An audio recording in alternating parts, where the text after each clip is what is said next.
God. Dito na daw yung update ng ano, anime Vanguards. Wait lang. Oh my god. Kanina pa ako nag-aantay. Si Tengen daw nasa banner. Wait lang. Check ko nga. Oh my god.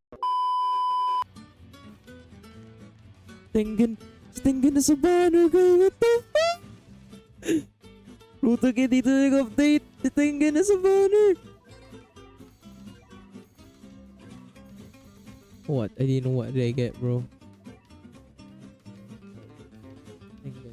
So I can skip animation now by clicking.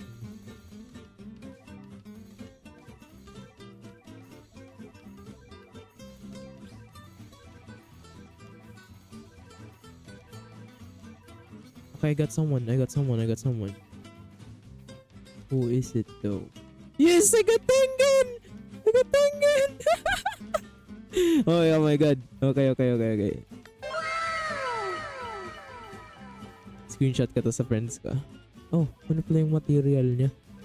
New story mo data dito eh. Oh my god. Rice. Hanggang ano to? Hanggang anong wave to? 20 yata to. Uy, salamat. May auto na. Yogan. Sino nga yan? Tangina. Yan ba yung drum? Oh, drum. Tara, return to lobby, sir. Return. Uy, nakuha ko si Rengoku. Joke lang, sir. Oh lol. Subo mo tito. Ano? 4, 5, 6. Yun! Gumana! Salamat, sir. Pwede na humiga. Ang sarap. Okay, tapos na ako mag-record. Time to play. Hadouken! Oy! Nahimik na kayo, putang inang uy. Oy. Baka!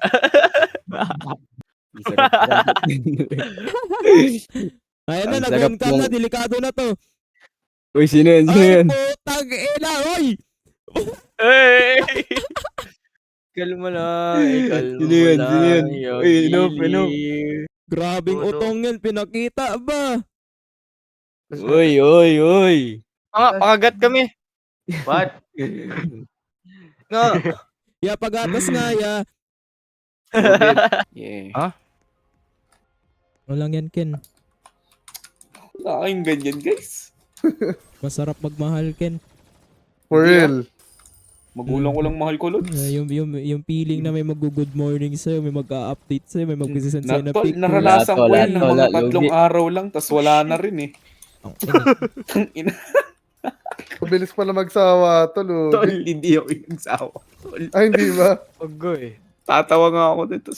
Ay, nasada ugali. Her loss, Ay, not yun mine. lang. The fuck? Toxic, wag yun. Ken, huwag kang umiyak, Ken. Dito kami. Ina, tol. Wala bang susubo ng titi. Red flag. Huwag mo gayahin si Tang ina, PJ. may naka-ulto Susan, Never ka nag-ano? PJ. Word. Gayan mo si Ay, Plebo, Lord. pogi na green flag pa, di ba? Tama. Tama. Hey, Ang- Poging green flag yan si Pleb. Oh. Guys, anong height nyo? Tanong ko lang. 5, maliit lang ako, boss. 5'6 Five na ako. lang ako. 5'1". 16 ako. Tol, 5'6 na ako. 5'4 lang ako last month. I don't know what happened. 5'1". Shit! 5'1 Cutie may pat, cutie. Di yan 5'1, maniwala ka dyan.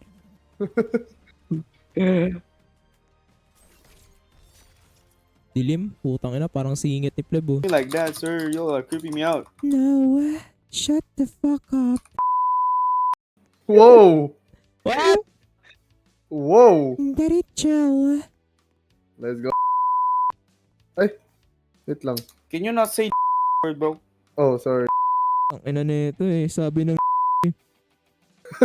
Pasok. Okay, papasukan ko. Pasok pili. Uy, bawal yan, minor ka pa. Ano, pre? Magdamag ko ano.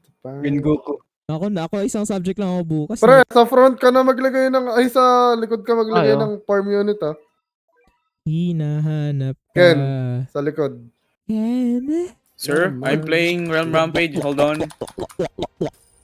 What the fuck? Mas matangkad pala ako kay Yain. Yain, anong height mo? Matangkad si Yain. Okay, mas matangkad ka. 1 Di ba, inch siguro deeper. by next week, ano na ako, 5'8", 5'7". Uy, grabe. Tataas ng pangarap mo ah. Putang ina, Oh, isang ano week ka, na robot? kailangan. Last week, Ano ka, robot? ano lang ako, 5'4" lang ako last week. Tangay no, next week maglilipad ka ng UFO. Ano next week pupunta ka na Next sa year, Mars? ano na ako, pre, si Victor Wembanyama na ako, boy. Marunong mag-customize ng character tong gago Dito, dito. alam mo yung inaano sa tuhod, yung may bakal, yung gano'n. Ay, gago. Nagpa-brace ang puto. Nagpabasa ako sa tuhod. Inang ina mo. Inaw, ano, pre, maliit, tatangkad Pag ako. next week matatanggaran mo na si Yain, putang ina, lilipad ako ng spaceship. Lik my Nalik lik. nga yung autopsy dun eh. Wala nang kamay at pa.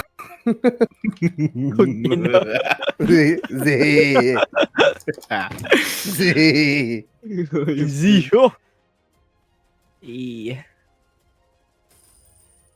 Ah, sakit ng tiyan ko. Shit. Tangina mo, pre.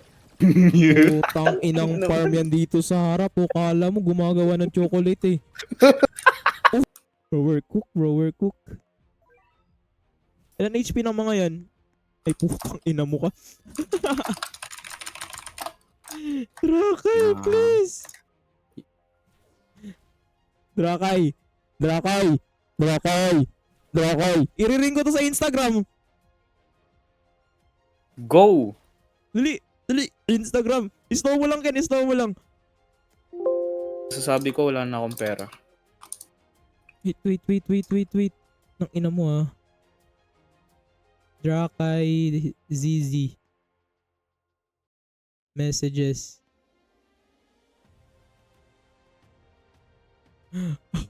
Putang ina mo, lumagay ka unit. Hayop ka.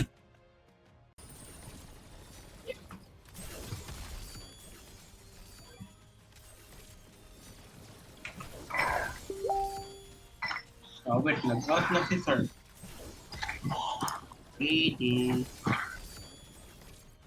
Nabubog to. Inal, ang makita, boss.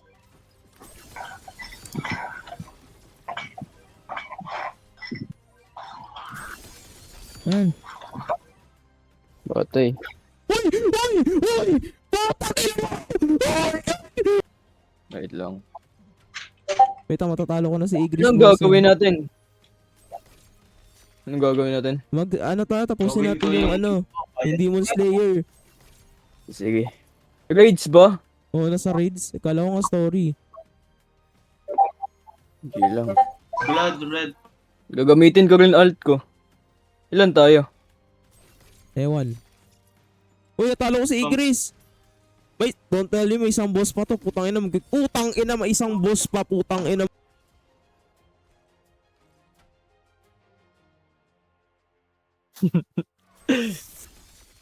I got that, bro. Fuck you.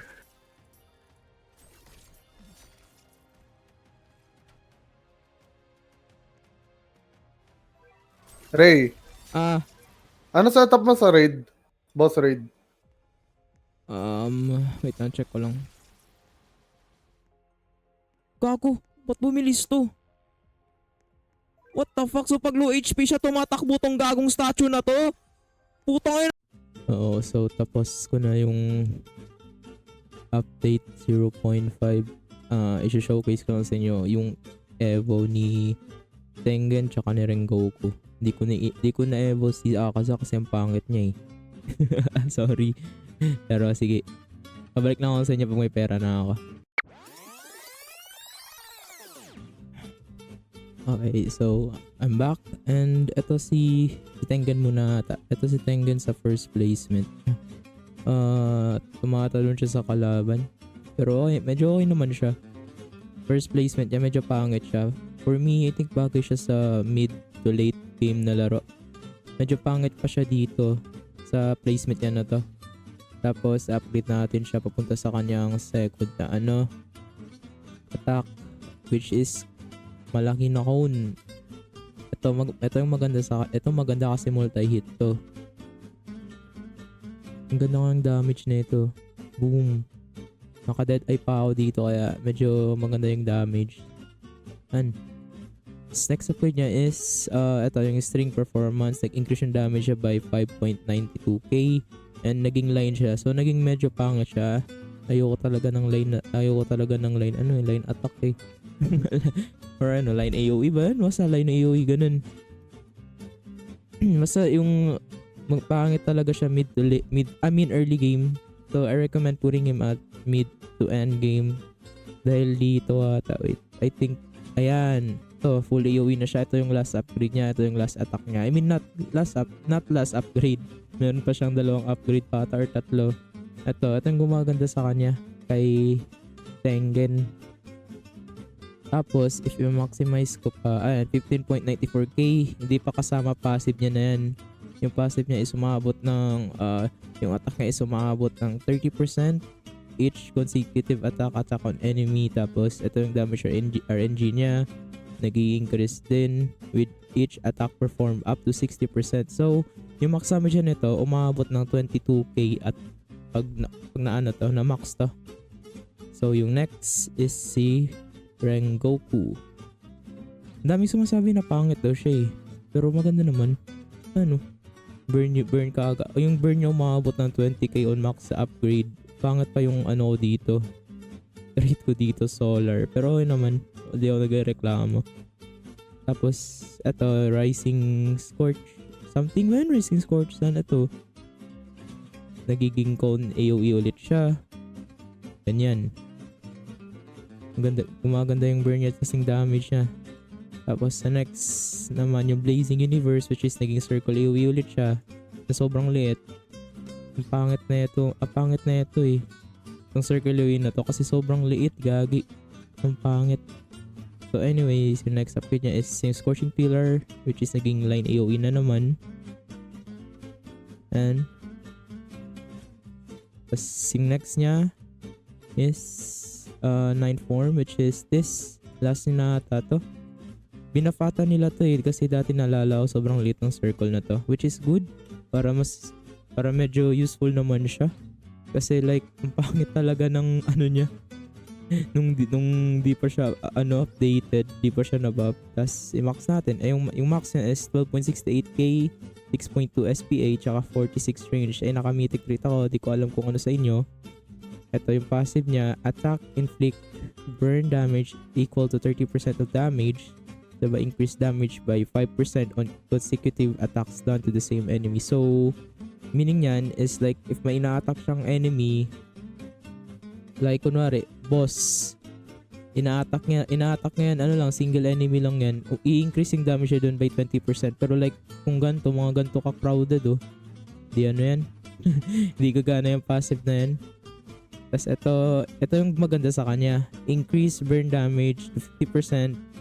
Tapos yung enemies nag-hit pag na-hit siya ng purgatory, which is yung passive yan, kita niyo yung pumupula yung parang phoenix, tignan.